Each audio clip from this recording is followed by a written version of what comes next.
গাজায় আবারও ইসরায়েলি বিমান হামলা, নিহত 1, আহত অন্তত 6। পশ্চিম তীরেও দখলদারদের আগ্রাসন, ধ্বংসের শেষ সীমায় পৌঁছে গেছে অধিকৃত অঞ্চলটি, সতর্কবার্তা জাতিসংঘের। যুদ্ধবিরতির মেয়াদ বাড়াতে সম্মতির দাবি অস্বীকার ইরানের। হরমুজ নিয়ে ট্রাম্পের বক্তব্য প্রত্যাখ্যান, হামলা হলে জ্বালানি ও ইন্টারনেট ব্যবস্থা ধ্বংসের হুঙ্কার। কৃষ্ণ সাগরে রুশ নৌঘাঁটিতে ইউক্রেনের হামলা, চারটি যুদ্ধজাহাজ ক্ষতিগ্রস্ত, বন্দর নগরীতে জরুরি অবস্থা জারি। আক্রমণ না চালাতে কিয়েভকে সতর্ক করল ওয়াশিংটন। দিন হলো রাত, পূর্ণগ্রাস সূর্যগ্রহণের সাক্ষী লাখ লাখ মানুষ। দীর্ঘ 27 বছর পর বিরল মহাজাগতিক দৃশ্য দেখতে পেরে ইউরোপীয়দের উচ্ছ্বাস। যুক্তরাষ্ট্র ইরান যুদ্ধবিরতির মেয়াদ 60 দিন বাড়াতে প্রাথমিকভাবে সম্মত হয়েছে বলে দাবি করেছে গণমাধ্যম আনাদোলো এজেন্সি। তবে এমন দাবি অস্বীকার করেছেন ইরান সরকারের এক কর্মকর্তা। হরমুজ প্রণালী মার্কিন নিয়ন্ত্রণে নেয়ার প্রেসিডেন্ট ডোনাল্ড ট্রাম্পের দাবিও প্রত্যাখ্যান করেছে ইরান। যুক্তরাষ্ট্র নতুন করে হামলা চালালে বিশ্বজুড়ে জ্বালানি ও ইন্টারনেট অবকাঠামো ধ্বংস করে দেওয়ার হুঁশিয়ারি দিয়েছে আইআরজিসি। হরমুজ প্রণালীর নিয়ন্ত্রণ নিয়ে মুখোমুখি অবস্থানে ইরান যুক্তরাষ্ট্র, চলছে দুপক্ষের বাকযুদ্ধ। প্রণালী অবরুদ্ধ অবস্থায় নেই এবং যুক্তরাষ্ট্র এর পূর্ণ নিয়ন্ত্রণে রয়েছে বলে মার্কিন প্রেসিডেন্ট ডোনাল্ড ট্রাম্প যে দাবি করেছেন তা প্রত্যাখ্যান করেছে ইরান। পারস্য উপসাগরীয় প্রণালী কর্তৃপক্ষ এক বিবৃতিতে জানিয়েছে, মার্কিন কর্মকর্তাদের এসব মিথ্যা দাবি বাস্তবতাকে পরিবর্তন করতে পারবে না। তেহরানের সব শর্ত পূরণ না হওয়া পর্যন্ত কোনোভাবেই এই প্রণালী উন্মুক্ত করা হবে না। মার্কিন সামরিক বাহিনীর সেন্ট্রাল কমান্ড সেন্টকম দাবি করেছে, গত 14 জুলাই থেকে ইরানের ওপর ফের নৌ অবরোধ আরোপের পর তারা 50টির বেশি বাণিজ্যিক জাহাজের পথ পরিবর্তন করে দিয়েছে। এছাড়া অভিযান চালিয়ে 3টি জাহাজ বিকল করা হয়েছে এবং 2টি জাহাজে সরাসরি তল্লাশি চালিয়েছে মার্কিন সামরিক বাহিনী। এর মধ্যেই তুরস্কের গণমাধ্যম আনাদোলু এজেন্সি দাবি করেছে, ইসলামাবাদ স্মারকের অধীনে যুক্তরাষ্ট্র ইরান 60 দিনের যুদ্ধবিরতির মেয়াদ বাড়াতে সম্মত হয়েছে। যদিও গণমাধ্যমটির এমন দাবি অস্বীকার করেছে ইরান। রয়টার্সকে দেয়া এক সাক্ষাৎকারে তেহরানের এক জ্যেষ্ঠ কর্মকর্তা জানিয়েছেন, যুক্তরাষ্ট্রের সাথে এ বিষয়ে কোনো আলোচনা হয়নি, কারণ ইরানের দৃষ্টিতে মূল চুক্তিরই কোনো কার্যকরের নির্দিষ্ট তারিখ ছিল না, তাই মেয়াদ বাড়ানোর প্রশ্নই ওঠে না। চলতি মাসের 17 তারিখ শেষ হচ্ছে ইরান যুক্তরাষ্ট্রের মধ্যকার যুদ্ধবিরতি। তারা জানায়, যুক্তরাষ্ট্র যদি নতুন করে কোনো সামরিক হামলা চালায়, তবে কেবল মার্কিন নয়, বিশ্বের যে কোনো জ্বালানি লাইন, বিদ্যুৎ কেন্দ্র, এমনকি পুরো বৈশ্বিক ইন্টারনেট অবকাঠামো পাল্টা আক্রমণের ঝুঁকিতে পড়বে। ইরানের সামরিক ও নিরাপত্তা বাহিনীর শীর্ষ পদে 6 জন নতুন কমান্ডার বসিয়েছেন সর্বোচ্চ নেতা মুজতবা খামেনি। সশস্ত্র বাহিনী, ইসলামিক রেভলিউশনারি গার্ড, আইআরজিসি এবং বাসিজ বাহিনীর গুরুত্বপূর্ণ 6 পদে নিয়োগ দেওয়া হয়েছে দীর্ঘদিনের অভিজ্ঞ ও বিশ্বস্ত সামরিক কর্মকর্তাদের। প্রশ্ন উঠছে, এটি কি শুধুই প্রশাসনিক রদবদল, নাকি সামনে আরও বড় সংঘাতের আশঙ্কায় আগেভাগেই প্রস্তুতি নিচ্ছে তেহরান? ইরানে যুদ্ধে একের পর এক শীর্ষ কমান্ডার নিহত হওয়ার পর সেই শূন্যতা পূরণে এবার নতুন কমান্ডার নিয়োগ দিয়েছে তেহরান। গুরুত্বপূর্ণ পদগুলোতে বসানো হচ্ছে দীর্ঘদিনের অভিজ্ঞ ও বিশ্বস্ত কর্মকর্তাদের। বিশ্লেষকদের মতে, যুদ্ধের দুর্বলতা কাটিয়ে ভবিষ্যতের সংঘাত মোকাবিলায় নিজেদের আরও প্রস্তুত করতেই এই রদবদল। দেশটির সবচেয়ে গুরুত্বপূর্ণ পদ আইআরজিসির প্রদান করা হয়েছে আহমাদ ভাহিদিকে, আর তার ডেপুটি হয়েছেন মোস্তফা ইজাদি। দীর্ঘদিন ইরানের সামরিক ও গোয়েন্দা কাঠামোর সঙ্গে যুক্ত এই অভিজ্ঞ কমান্ডারকে যুদ্ধের সময়ও গুরুত্বপূর্ণ দায়িত্বে দেখা গেছে। তার পাশাপাশি সশস্ত্র বাহিনীর চিফ অফ স্টাফ করা হয়েছে আলী আবদুল্লাহিকে, তার ডেপুটি হয়েছেন কিউমার সেইদারি। আইআরজিসির নৌবাহিনীর দায়িত্ব পেয়েছেন আলী আজমাই, আর দেশের অভ্যন্তরীণ নিরাপত্তায় গুরুত্বপূর্ণ বাজিস বাহিনীর প্রধান হয়েছেন হোসেইন তাইয়েব। প্রশ্ন আসে, সামরিক শক্তি বাড়িয়ে কি নতুন সংঘাতের বার্তা দিচ্ছে ইরান? বিশ্লেষকদের মতে, যুদ্ধে ইরানের নিরাপত্তা ও সামরিক ব্যবস্থার কিছু দুর্বলতা সামনে এসেছে, তাই নতুন নেতৃত্বের মাধ্যমে সেই দুর্বলতা কাটিয়ে ওঠার চেষ্টা করছে তেহরান। তবে বিষয়টি শুধু সামরিক প্রস্তুতির মধ্যেই সীমাবদ্ধ নয়। মুজতবা খামেনি নিজেও এখন তার বাবার আমলের পুরনো নেতৃত্বের ওপর ভর করে নিজের ক্ষমতার কাঠামো তৈরি করছেন। নতুন নিয়োগ পাওয়া অনেক কর্মকর্তারাই ইরানের পুরনো ও অভিজ্ঞ সামরিক নেতৃত্বের অংশ। সব মিলিয়ে 6 কমান্ডারের এই নিয়োগকে শুধু নিয়মিত প্রশাসনিক পরিবর্তন হিসেবে দেখছেন না বিশ্লেষকরা। এটি হতে পারে মুজতবা খামেনির নিজের ক্ষমতা শক্ত করার প্রথম বড় পদক্ষেপগুলোর একটি। এক সপ্তাহের বেশি সময় পর গাজায় আবারও বিমান হামলা চালিয়েছে ইসরায়েলি বাহিনী। এসব হামলায় অন্তত 1 ফিলিস্তিনি নিহত ও বেশ কয়েকজন আহত হয়েছেন। যুদ্ধবিরতি চুক্তির পর এ পর্যন্ত ইসরায়েলি আক্রমণে নিহতের সংখ্যা 1250 ছাড়িয়েছে। এদিকে অধিকৃত পশ্চিম তীরে দখলদার ইসরায়েলি বাহিনী ও অবৈধ বসতি স্থাপনকারীদের তাণ্ডবে তৈরি হয়েছে চরম মানবিক সংকট।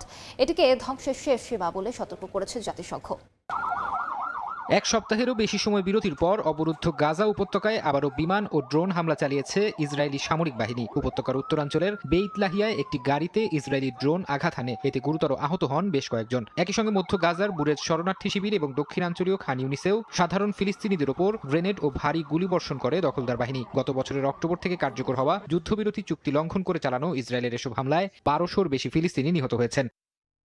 ট্রাম্পের 15 দফার শান্তি প্রস্তাব প্রত্যাখ্যান করে হামাসকে সম্পূর্ণ নিরস্ত্র না করা পর্যন্ত গাজা থেকে সেনা প্রত্যাহারে নেতানিয়াহুর অস্বীকৃতি জানানোর বিরোধিতা করেছে পাকিস্তান। দেশটির পররাষ্ট্র মন্ত্রণালয় সাফ জানিয়েছে, ফিলিস্তিন রাষ্ট্র গঠনের বিষয়টি কোনো একক ইসরায়েলি নেতার উপর নির্ভর করে না। এদিকে আন্তর্জাতিক চাপের মুখেও গাজা থেকে সেনা প্রত্যাহার করবেন না বলে জানিয়েছেন ইসরায়েলের প্রতিরক্ষা মন্ত্রী।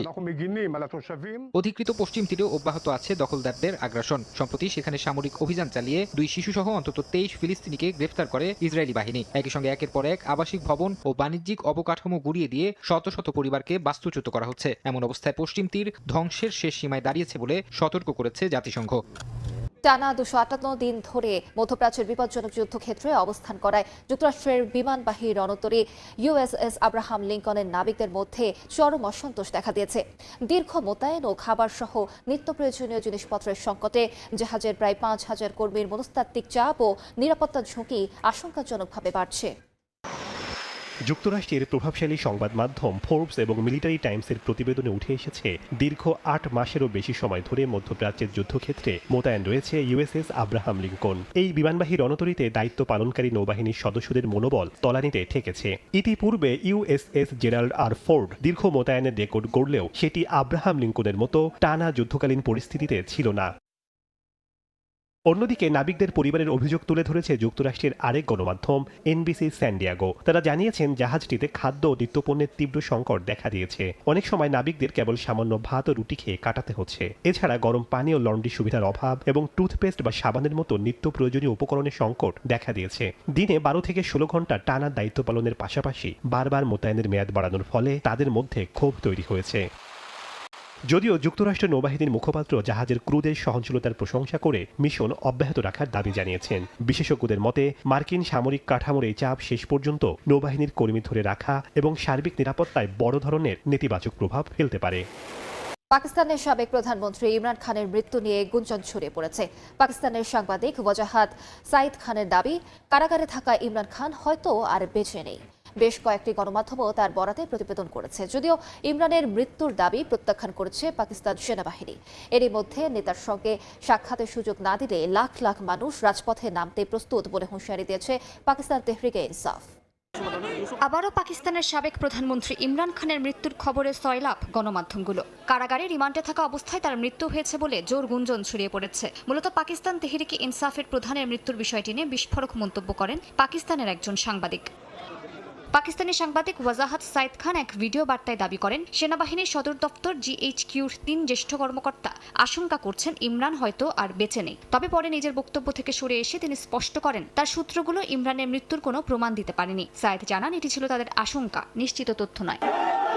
ইমরানের মৃত্যুর দাবি প্রত্যাখ্যান করেছে পাকিস্তান সেনাবাহিনীও। এদিকে সাবেক প্রধানমন্ত্রীর পরিবার, আইনজীবী ও দলীয় নেতারা তার সঙ্গে সাক্ষাতের সুযোগ না পাওয়ায় উদ্বেগ প্রকাশ করেছেন। পিটিআই বলছে, ইমরানের শারীরিক অবস্থা নিশ্চিত করতে পরিবার ও ব্যক্তিগত চিকিৎসকদের তার সঙ্গে দেখা করার সুযোগ দিতে হবে।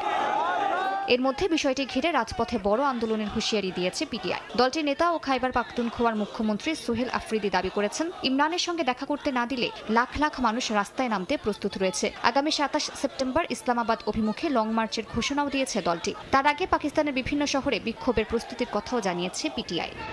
দাবানলের আগুনে পুড়ে চলেছে কানাডার ব্রিটিশ কলাম্বিয়ার বিস্তীর্ণ অঞ্চল। প্রদেশ জুড়ে সক্রিয় আছে 100টিরও বেশি আগুন। স্পেনে জীবনের ঝুঁকি নিয়ে আগুন নিয়ন্ত্রণে কাজ করছেন দমকল কর্মীরা। বিভিন্ন জায়গা থেকে সরিয়ে নেওয়া হয়েছে আরও প্রায় 1000 বাসিন্দাকে। ইন্দোনেশিয়ার কালিমান্তানেও ছড়িয়ে পড়েছে ভয়াবহ দাবানল। কিছুতেই নিয়ন্ত্রণে আনা যাচ্ছে না কানাডার ব্রিটিশ কলম্বিয়ার দাবানল। আগুনের লেলিহান শিখায় আকাশ রূপ নিয়েছে কমলা রঙে, ঘন ধোঁয়ায় ঢেকে গেছে চারপাশ। প্রদেশ জুড়ে সক্রিয় হয়েছে 100টিরও বেশি দাবানল। এখন পর্যন্ত 20,000-এর বেশি মানুষ নিরাপদ স্থানে সরে গেছেন। আগুন দ্রুত ছড়িয়ে পড়ায় অনেক বাসিন্দা এখনও আটকা রয়েছেন। দাবানলে ভয়াবহ পরিস্থিতি স্পেনেও। উত্তরাঞ্চলের হুয়েস্কা থেকে দক্ষিণের হুয়েলভা, বিভিন্ন অঞ্চলে রাতভর আগুন নেভাতে লড়ছেন দমকল কর্মীরা। নিয়েবলাকে ঘিরে ছড়িয়ে পড়া আগুনে প্রায় 25,000 হেক্টর এলাকা ক্ষতিগ্রস্ত হয়েছে। সরিয়ে নেওয়া হয়েছে 600 জনের বেশি বাসিন্দাকে। আর হুয়েস্কার পেনাস দে রিগলোসে আগুনের কারণে নিরাপদ স্থানে সরানো হয়েছে আরও 170 জনকে। দাবানলে পুড়ে গেছে প্রায় 9,000 একর এলাকা। দাবানল ছড়িয়ে পড়েছে গ্রিসেও। এথেন্সের প্রায় 70 কিলোমিটার পশ্চিমে পোর্তো জার্মেনো এলাকায় ভয়াবহ আগুন নিয়ন্ত্রণে কাজ করছেন 300-র বেশি দমকল কর্মী। ইন্দোনেশিয়ার কালিমান্তানেও দাবানলে পুড়ছে বন, ফসলি জমি ও বাগান। পন্তিয়ানাকের আশপাশে আগুনে ঘন ধোঁয়ায় ঢেকে গেছে চারপাশ। বাতাসের সঙ্গে দ্রুত ছড়িয়ে পড়ছে আগুন। এল নিনোর প্রভাবে ইন্দোনেশিয়ায় বাড়ছে খরা, দাবানল ও বায়ু দূষণের ঝুঁকি। সরকারি তথ্য বলছে চলতি বছরের প্রথম 6 মাসেই দেশটিতে 2.5 লাখ একরের বেশি জমি পুড়ে গেছে। শক্তিশালী ঝড়ের কবলে পড়েছে যুক্তরাষ্ট্র। ওহাইওতে একজন প্রাণ হারিয়েছেন। শিকাগো শহর ও ইন্ডিয়ানায় ক্ষয়ক্ষতির পরিমাণ সবচেয়ে বেশি। বিভিন্ন অঙ্গরাজ্যে বিদ্যুৎহীন হয়ে পড়েছেন 6 লাখের বেশি বাসিন্দা। চীনের হেনান প্রদেশে টাইফুন ডলফিনের প্রভাবে টানা বৃষ্টিতে ডুবে গেছে রাস্তাঘাট। ঝেজিয়াং প্রদেশেও আকস্মিক বন্যা দেখা দিয়েছে। এদিকে ভারতের মুম্বাইয়ে ভূমিধসে নিহতের সংখ্যা বেড়ে 7 জনে দাঁড়িয়েছে। তীব্র ঝড় আর ভারী বৃষ্টিপাতে বিপর্যস্ত যুক্তরাষ্ট্রের মধ্যাঞ্চল। বিভিন্ন এলাকায় ঘন্টায় 80 মাইলের বেশি গতিতে ঝড়ো হাওয়া বয়ে যায়। গাছ উপড়ে পড়ে ক্ষতিগ্রস্ত হয়েছে বিদ্যুতের লাইন ও বহু বাড়ির ছাদ। সবচেয়ে বেশি ক্ষতিগ্রস্ত শিকাগো শহর ও ইন্ডিয়ানা অঙ্গরাজ্য। ওহাইওতে হতাহতের খবর পাওয়া গেছে। ঝড়ের কারণে বিদ্যুৎ বিভ্রাটে সবচেয়ে বেশি ভোগান্তিতে পড়েন ইলিয়ন ও ইন্ডিয়ানার বাসিন্দারা। 2 রাজ্যে 6 লাখের বেশি বাসিন্দা বিদ্যুৎহীন হয়ে পড়েন। ঝড়ের প্রভাবে শিকাগোর 2 প্রধান বিমানবন্দরে সাময়িকভাবে সব ফ্লাইট বন্ধ রাখা হয়। চীনে শক্তিশালী টাইফুন ডলফিন দুর্বল হয়ে গেলেও এর প্রভাব এখনো কাটেনি। স্থানীয় সময় বুধবার সকালে দেশটির মধ্যাঞ্চলের হেনান প্রদেশে ভারী বৃষ্টিতে গুরুত্বপূর্ণ সড়ক পানিতে ডুবে যায়। এতে কর্মস্থল ও গন্তব্যে যেতে ভোগান্তিতে পড়েন নগরবাসী। এছাড়া চীনের পূর্বাঞ্চলীয় ঝেজিয়াং প্রদেশে টাইফুন ডলফিনের প্রভাবে আকস্মিক বন্যা দেখা দেয়। পানিতে ডুবে গেছে ঘরবাড়ি ও সড়ক। ঝুঁকি কমাতে বাসিন্দাদের সরিয়ে নিচ্ছেন স্থানীয় কর্মকর্তারা। উদ্ধার ও পানি নিষ্কাশনে কাজ চালিয়ে যাচ্ছে প্রশাসন। ভারতের মুম্বাইয়ে ভয়াবহ ভূমিধসে বেশ কয়েকজন প্রাণ হারিয়েছেন। বুধবার ভোরে চিরাগনগর এলাকায় পাহাড়ের ঢালের একটি অংশ ধসে পড়ে। এতে ধ্বংসস্তূপের নিচে চাপা পড়ে 2 থেকে 3টি বাড়ি। ঘটনার পরপরই একাধিক সংস্থার উদ্ধারকারী দল ঘটনাস্থলে পৌঁছে অভিযান শুরু করে। যুক্তরাষ্ট্র দক্ষিণ কোরিয়ার সামরিক মহড়ার আগেই ফের ক্ষেপণাস্ত্র ছুড়ল উত্তর কোরিয়া। ওয়ানসান এলাকা থেকে ছোড়া ব্যালিস্টিক ক্ষেপণাস্ত্রটি পাড়ি দেয় 700 কিলোমিটারের বেশি পথ। আগামী 17 আগস্ট শুরু হচ্ছে উলচি ফ্রিডম শিল্ড মহড়া। তাই এই উৎক্ষেপণকে সতর্কবার্তা হিসেবে দেখছেন বিশ্লেষকরা। মহড়াকে আগ্রাসনের মহড়া আখ্যা দিয়ে পিয়ংইয়ংয়ের পাল্টা পদক্ষেপের হুমকিতে বাড়ছে কোরীয় উপদ্বীপে উত্তেজনা। স্থানীয় সময় বুধবার ভোর 6টার দিকে উত্তর কোরিয়ার ওয়ানসান এলাকা থেকে ছোড়া হয় ব্যালিস্টিক ক্ষেপণাস্ত্র। এটি 700 কিলোমিটারের বেশি পথ পাড়ি দিয়ে কোরীয় উপদ্বীপ ও জাপানের মধ্যবর্তী সাগরে গিয়ে পড়ে। জাপানও উৎক্ষেপণ শনাক্ত করে জানিয়েছে ক্ষেপণাস্ত্রটি তাদের এক্সক্লুসিভ ইকোনমিক জোনের বাইরে গিয়ে পড়েছে। 6 দিনের ব্যবধানে একই এলাকা থেকে এটি উত্তর কোরিয়ার দ্বিতীয় ক্ষেপণাস্ত্র পরীক্ষা। উৎক্ষেপণের কোনো আনুষ্ঠানিক ব্যাখ্যা দেয়নি পিয়ংইয়ং। তবে বিশ্লেষকদের মতে এর পেছনে রয়েছে বড় রাজনৈতিক বার্তা। আসছে 17 আগস্ট থেকে দক্ষিণ কোরিয়ায় শুরু হচ্ছে যুক্তরাষ্ট্র ও দক্ষিণ কোরিয়ার বার্ষিক আলচি ফ্রিডম শিল্ড সামরিক মহড়া। 27 আগস্ট পর্যন্ত চলা এই মহড়ায় অংশ নেবেন প্রায় 18,000 দক্ষিণ কোরীয় সেনা এবং দেশটিতে মোতায়েন প্রায় 28,500 মার্কিন সেনা। ওয়াশিংটন ও সিউলের দাবি মহড়াটি পুরোপুরি প্রতিরক্ষামূলক এবং উত্তর কোরিয়ার সম্ভাব্য হামলা মোকাবিলায় প্রস্তুতির অংশ। এবারের মহড়ায় উত্তর কোরিয়ার পারমাণবিক ও ক্ষেপণাস্ত্র সক্ষমতার পাশাপাশি রাশিয়ার সঙ্গে পিয়ংইয়ংয়ের বাড়তে থাকা সামরিক সহযোগিতার বিষয়টিও গুরুত্ব পাচ্ছে। এদিকে চলতি বছর এ নিয়ে উত্তর কোরিয়ার 11তম সন্দেহভাজন ব্যালিস্টিক ক্ষেপণাস্ত্র পরীক্ষা এটি। জাতিসংঘ নিরাপত্তা পরিষদের একাধিক প্রস্তাবে পিয়ংইয়ংয়ের ব্যালিস্টিক ক্ষেপণাস্ত্র উৎক্ষেপণ নিষিদ্ধ। কিন্তু নিষেধাজ্ঞা উপেক্ষা করেই একের পর এক অস্ত্র পরীক্ষা চালিয়ে যাচ্ছে কিম জং উনের সরকার।